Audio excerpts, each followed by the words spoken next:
चिड़िया रहती थी। उसका कोई दोस्त नहीं था। एक दिन वो नदी पर पानी पीने गई थी। वहाँ बुलबुल और कबूतर आपस में बातें कर रहे थे।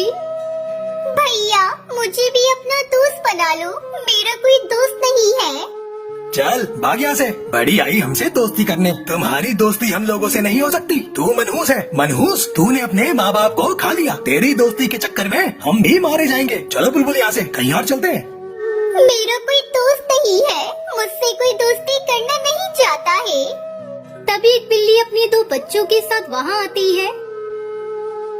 दोस्त डरो नहीं नन्ही चिड़िया, क्या तुम मेरे बच्चों का ध्यान कुछ समय के लिए रख सकती हो? मैं भोजन की तलाश में जा रही हूँ। मेरे बच्चे अभी बहुत छोटे हैं, इन्हें मैं अपने साथ नहीं ले जा सकती। अगर मैं इन्हें छोड़कर गई तो मेरे पीठ पीछे कोई इन्हें अपना शिकार न बना ले। मैं इस बात से डरती हूँ। तुमने मुझे दोस्त कहा है, मैं तुम्हारे बच्चों की देखभाल करूँगी। तुम आराम से भोजन की तलाश में जाओ, बच्चों की चिंता बिल्कुल भी मत करना। वो बिल्ली माँ अपने बच्चों को टुनटुनी के हवाले करके चली जाती है। काफी देर हो गई, लेकिन बिल्ली वापस नहीं आई। तब बिल्ली के बच्चे टुनटुनी से कहते हैं, आंटी बहुत देर हो गई, मम्मी अभी तक नहीं आई। हाँ बच्चों, मुझे भी तुम्हारी माँ की अब चिंता हो रही है। चलो हम उन्हें देखने चलते हैं।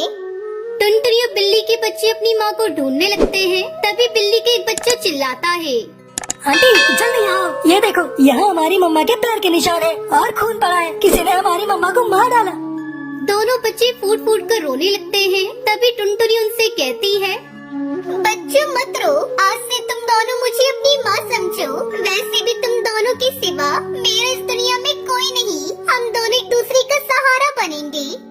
उस दिन के बाद से टुनटुनी बिल्ली की बच्चों की माँ बनकर उन्हें पालने लगती है। एक दिन बुलबुल और बंटी कबूतर टुनटुनी के पास आते हैं।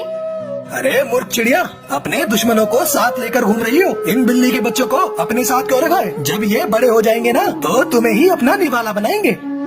अरे बंटी भैया, इनकी माँ मर चुकी है। मरने से पहले अपने बच्चों को वो मुझे सौंप गई थी। अब मैं ही इनकी माँ हूँ। याद करो वो दिन, जिस दिन तुम दोनों ने मुझे अपना दोस्त मानने से इनकार कर दिया था। तब उस बिल्ली ने मुझे अपना दोस्त बनाया था। मैं उसे धोखा नहीं दे सकती। अब ये बच्चे मेरे हैं, ये मुझे अपनी माँ मानते हैं। बंटी कबूतर और बुलबुल वहाँ से चले जाते हैं। समय बीतने लगता है। वो बिल्ली के बच्चे बड़े हो जाते हैं। एक दिन उस जंगली दुष्पास वहाँ आता है। वो टुनटुनी को घोंसले में अकेला पाकर उस पर हमला करता है। तभी टुनटुनी के वो दोनों बिल्ली के बच्चे उस बाज को बहुत मारते हैं और वहाँ से अधमरा करके भगा देते हैं। मेरे बच्चों, आज तुमने मेरी जान बचाकर माँ का प्यार का कर्ज उतार दिया है। तुम आजाद हो। तुम अपना जीवन अपनी मर्जी से बिता सकते हो। माँ, हम तुम्हें छोड़कर कहीं नहीं जाएंगे। अब से हम तुम्हें बिठा कर खिलाएंगे। तुम आज से आराम करोगी। जंगल जाकर हम तुम्हारे लिए भोजन लाया करेंगे। अपने बच्चों की बात सुनकर टुनटुनी रोने लगती है और सभी खुशी खुशी रहने लगते हैं।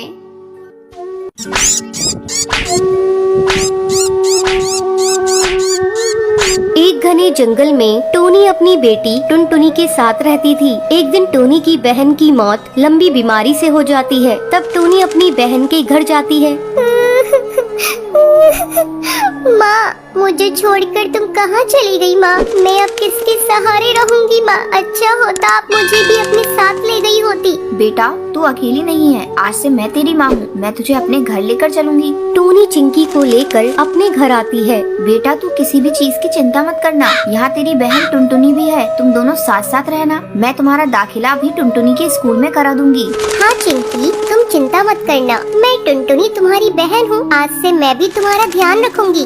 जल्द ही चिंकी पूरे घर में घुल मिल जाती है। टोनी टुनटुनी से ज्यादा चिंकी पर ध्यान देने लगती है। एक दिन टोनी किचन में खाना बना रही थी। माँ, खाने में क्या बनाया है? मुझे बहुत जोरों से भूख लगी है। रुक जा चिंकी, मैं अभी तुझे खाना निकाल कर दे रही हूँ। चिंकी किचन में पड़े चाकू को उठाकर उससे खेलने लगती है। तभी उसका पर कट जाता है। माँ, मेरा पर कट गया। गया। चिंकी, तू भी ना बेटा चाकू लेकर क्यों खेल रही थी? रुक, मैं अभी तेरी मरहम पट्टी कर देती हूँ। थोड़ी देर बाद ये ले चिंकी, मैं तुझे अपने हाथों से खाना खिला देती हूँ। टूनी चिंकी को अपने हाथों से खाना खिलाने लगती है। तभी टुनटुनी वहाँ आती है। माँ, मुझे भी आपके हाथों से खाना खाना है। टुनटुनी, बच्ची नहीं है तू, अपने हाथ से भी खा सकती है। माँ, जब से चिंकी आई है तुमने मुझसे प्यार करना छोड़ दिया है। जाओ, मैं नहीं खाती, मुझे नहीं खाना। टुनटुनी, ये तू कैसी बातें कर रही है? चिंकी भी तो तेरी ही बहन है, तू देख नहीं रही इसके चोट लग गई है। माँ, मुझे फालतू की बातें नहीं सुननी, मैं अपने कमरे में जा रही हूँ। गुस्से में टुनटुनी अपने कमरे में चली आती है और सोचने लगती है। जब से ये चिंकी की बच्ची इस घर में आई है, माँ उसी को प्यार कर रही है। आज चिंकी की वजह से मुझे डांट खानी पड़ी है। मैं इसे नहीं छोड़ूंगी, इसे सबक सिखाकर ही रहूंगी। अगले दिन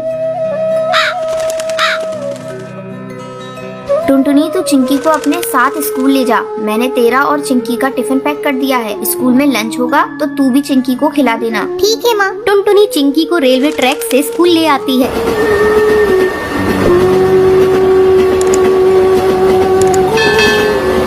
दीदी, तुम मुझे कहाँ से स्कूल ले जा रही हो? मुझे डर लग रहा है। चिंकी तो बेकार में डर रही है। मैं तो रोज इसी रास्ते से स्कूल जाती हूँ। तू मेरे पीछे पीछे आ। अचानक टुनटुनी का पैर पटरी में फंस जाता है। दीदी, क्या हुआ? चिंकी, मेरा पैर पटरी में फंस गया है और निकल नहीं रहा है। तभी ट्रेन की आवाज आती है। दीदी, लग रहा है ट्रेन आ रही है, जल्दी करो। चिंकी, मेरा पैर नहीं निकल रहा है। ऐसा लगता है जैसे मैं अब नहीं बचूंगी। मैं तुमसे बदला लेना चाहती थी, लेकिन देखो ना, मैं ही इसमें फंस गई। किसी तरह चिंकी टुनटुनी का पैर पटरी से निकालती है। चिंकी, मेरी बहन, अगर आज तू नहीं होती तो मैं इस दुनिया में नहीं रहती। उस दिन के बाद से टुनटुनी को एहसास हो जाता है और वो अपनी बहन चिंकी चिड़िया के साथ खुशी खुशी रहने लगती है।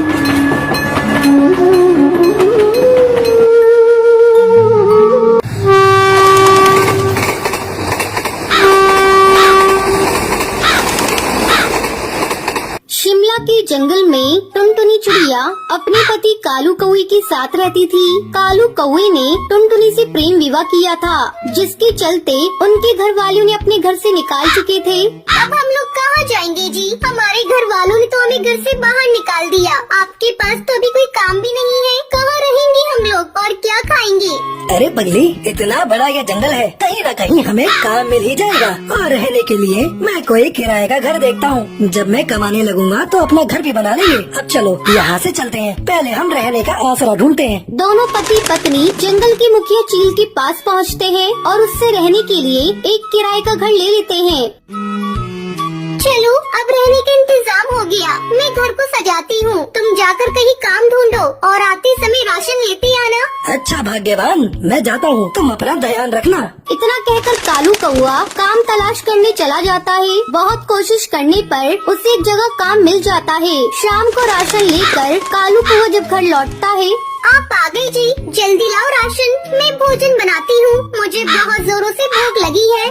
टुनटुनी भोजन बनाती है और दोनों खाना खाते हैं। रात को सोते समय टुनटुनी कालू से कहती है, आपको तो काम मिल गया, अब तो आप रोज काम पर चले जाएंगे। मैं सोच रही हूँ क्यों न मैं भी आपके साथ काम करूँ। इससे घर में दोगुनी आमदनी होगी और जब ज्यादा आमदनी होगी तो हमारा घर भी जल्दी बन जाएगा। तो ठीक है टुनटुनी, कल से तुम भी मेरे साथ काम पर चलो। अगले दिन से टुनटुनी और कालू दोनों साथ में काम पर जाने लगे। इस तरह 2 महीने गुजर गए। सब कुछ अच्छा चल रहा था। सुनो जी, मैं माँ बनने वाली हूँ। अब मैं आपके साथ काम पर नहीं जा सकूंगी, मुझे अब आराम की जरूरत है। टुनटुनी की ये बात सुनकर कालू कौवा खुश हो जाता है और अकेले ही काम पर चला जाता है। इस तरह कुछ दिन गुजर जाते हैं। एक दिन जंगल का सरदार कालू के घर आता है।